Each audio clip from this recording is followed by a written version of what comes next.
पाकिस्तान का जन्म और प्रारंभिक दिन। लेखक श्री प्रकाश।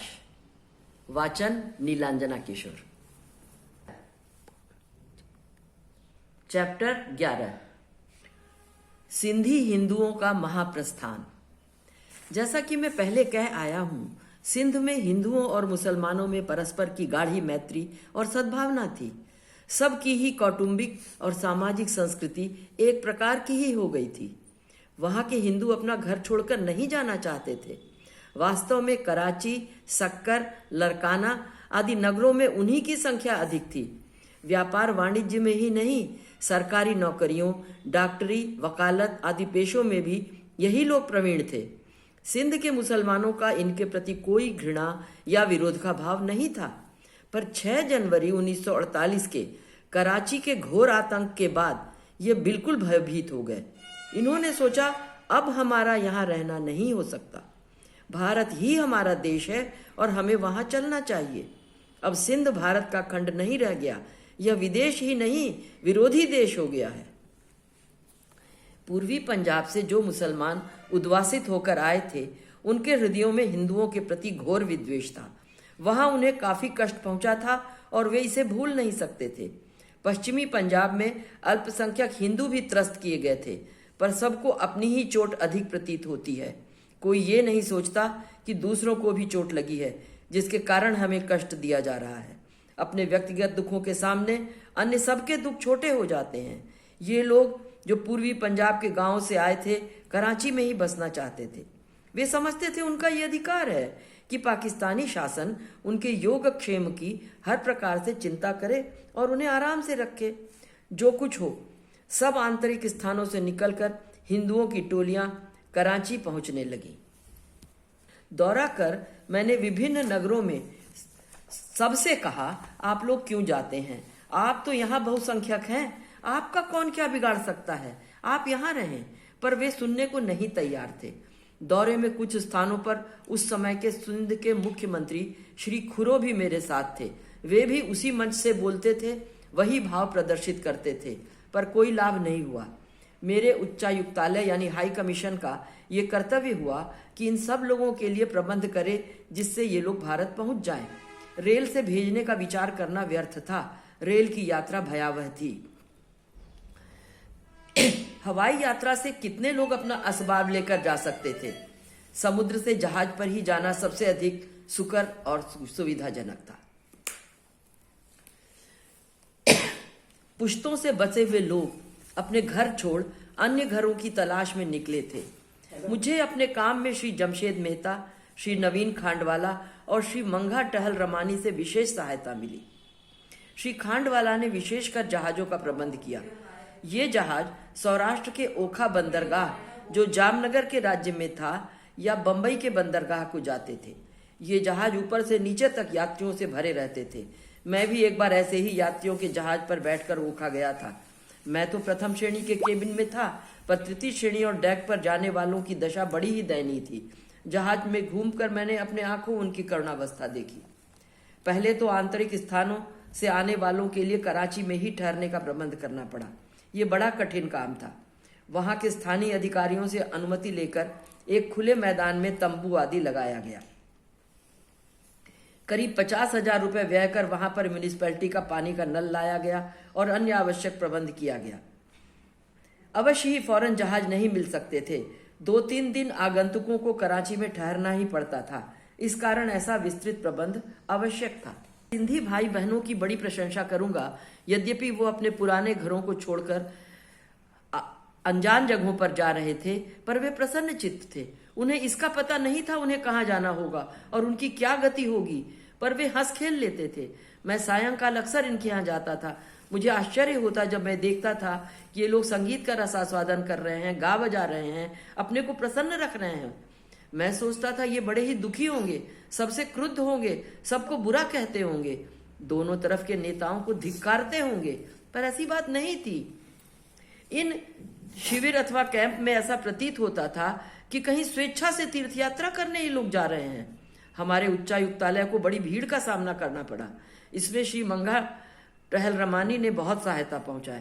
उसके बाद भी वे स्वयं वर्षों कराची में टिके रहे, पर अंत में स्थिति को असह्य पाकर वे भी चले गए। मैंने ऊपर कहा है, स्थानीय अधिकारियों की अनुमति लेकर ही इस शिविर या कटक की स्थापना हुई थी, पर एक दिन हमें हुक्म मिला कि इन यात्रियों के कारण बहुत दुर्गंध पैदा होती है और गवर्नर जनरल श्री जिन्ना साहब को इससे कष्ट होता है।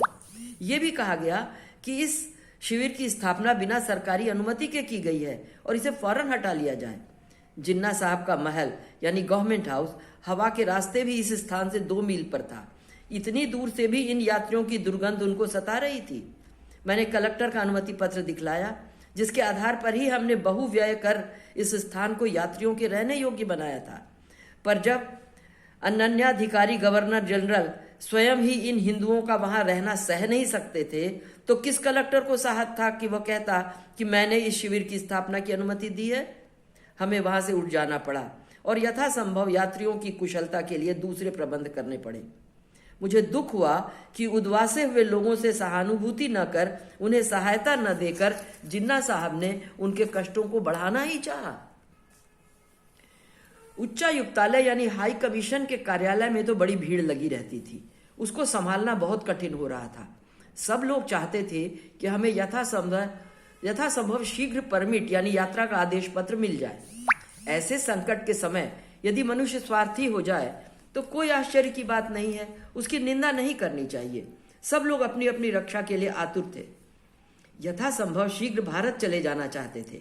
उच्चायुक्तालय को तो समझकर ही काम करना पड़ता था।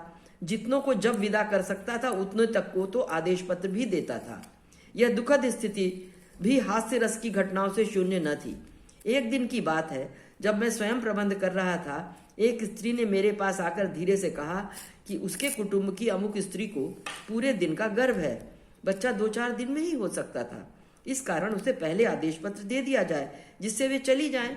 मैंने ऐसा ही किया, पर मेरे सामने दूसरे दिन यह अद्भुत दृश्य पैदा हो गया कि वहां की सारी स्त्रियां पूरे दिन की गर्भवती हो गईं। उनको यह मालूम हो गया कि उच्चायुक्त गर्भवती स्त्रियों के प्रति कुछ विशेष उदारता और पक्षपात रखते हैं। इस कारण सबको ही यह कहने का अवसर मिला कि हम भी उसी स्थिति में हैं। उच्चायुक्त सबकी डॉक्टरी परीक्षा तो करा ही नहीं सकता था। मुझे हंसकर कहना पड़ा कि यह संभव नहीं है कि सबकी ऐसी दशा एक ही समय में हो। मुझे साधारण प्रकार से बिना भेदभाव के आदेश पत्र देने पर विवश होना पड़ा। इस महाप्रयाण के संबंध में कुछ और बातें कहना आवश्यक है। अपने उत्तर प्रदेश के, विशेषकर उसके पूर्वी जिलों के बहुत से लोग पश्चिमी प्रदेशों में काम की खोज में बहुत दिनों से जाते रहे हैं। अहमदाबाद, बंबई आदि नगरों में हजारों की संख्या में सुल्तानपुर, जौनपुर, बनारस, गाजीपुर आदि जिलों के लोग नाना प्रकार के कार्य कर अपने उदर पालन के लिए वहां जाते थे। इन लोगों को हर साल 1 महीने की छुट्टी मिलती है। इसमें से अपने गांव में जाकर अपने कुटुंबी जनों से मिलते हैं। उनके बीवी बच्चे प्रायः घरों पर ही रहते हैं। ये स्वयं प्रवास में अकेले ही रहते हैं और काफी कष्टों का जीवन व्यतीत करते हैं। जो कुछ थोड़ा बहुत बचा सकते हैं बचाकर घर भेजते हैं, जिससे जमींदार का लगान और महाजन का कर्ज चुकाया जा सके और पैतृक भूमि की रक्षा हो। पाकिस्तान की स्थापना के पहले ऐसे कितने ही लोग कराची भी जाते थे। जब इस प्रकार वहां से उत्तर प्रदेश के सब हिंदू श्रमिक जाने लगे तो सरकार की तरफ से एसेंशियल सर्विसेज एक्ट अर्थात आवश्यक सेवाओं संबंधी अधिनियम की धाराओं के अनुसार ये आदेश निकाला गया कि कराची में काम करने वाले श्रमिक, मेहतर, मजदूर, नौकर आदि बाहर नहीं जा सकते। मुझे बहुत बुरा लगा। मैं प्रधानमंत्री नवाबजादा लियाकत अली से मिला और उनसे कहा, ये तो सदा से प्रथा चली आ रही है कि 1 माह की छुट्टी में ये लोग अपने घर जाएं, उन्हें रोकना अनुचित है। नवाबजादा साहब ने इस पर मुझसे कहा कि हर साल तो ये लोग महीने भर की छुट्टी बनाकर लौट आते थे, पर अब ये नहीं लौटेंगे, इस कारण इनको रोकना आवश्यक है। मैंने कहा, यह दलील मेरी समझ में नहीं आ रही है कि यदि यह लोग अपने घर वापस जाना चाहें तो इन्हें न जाने दिया जाए, जबरदस्ती यहाँ का काम करवाया जाए। आप भी उत्तर प्रदेश के हैं, आपको तो इनसे विशेष सहानुभूति होनी चाहिए। इस पर प्रधानमंत्री ने कहा, यदि वे नहीं आएंगे तो हमारी सड़कों और शौचालय को कौन साफ करेगा।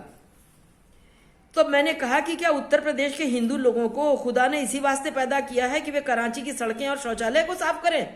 आपको ऐसा अन्याय नहीं करना चाहिए। पर कौन सुनता है। वे बेचारे रुके रह गए। जिनको मैं भेज पाता था मैं भेज देता था, बाकी का आगे चलकर क्या हुआ मैं नहीं कह सकता। इस भाग को पढ़कर इतने सारे सवाल मन में आने लगते हैं कि ये क्या लोग हैं? ये लोग हमारे हुक्मरान हैं। इन्हीं लोगों ने विभाजन किया और इन्हीं लोगों ने उस विभाजन के बाद जो स्थितियां पैदा हुई उसमें वो अपनी सामंती मनोवृत्ति को प्रदर्शित करने से बच नहीं पाए। जब वो बिखरे हुए बर्बाद हुए लोग थोड़े दिनों के लिए एक शिविर में रह रहे थे तो उनकी दुर्गंध जिन्ना साहब को परेशान करने लगी और उन्हें वहां से हटाया गया। तो न कानून था न कानून के पालन करता। दूसरी बात कि जब अपनी आवश्यकता की बात आई तो टू नेशन थ्योरी फेल हो गई। यानी जो श्रमिक थे वो हिंदू थे, वे अपने घर जाना चाहते थे, उन्हें इसलिए रोक लिया गया कि वो चले जाएंगे तो इनका काम कौन करेगा। ये सारी बातें सुनकर लगता है कितने सारे विरोधाभासों और कितने सारे कंट्राडिक्टरी बातों के बीच ये विभाजन हुआ और इस विभाजन के बाद लोगों के साथ बर्ताव किया गया। न कोई कानून, न कोई दलील, न कोई सुझाव। ये क्या हो रहा था? ये हमारा विभाजन था। इन्हीं सारी बातों को मन में रखते हुए नमस्कार।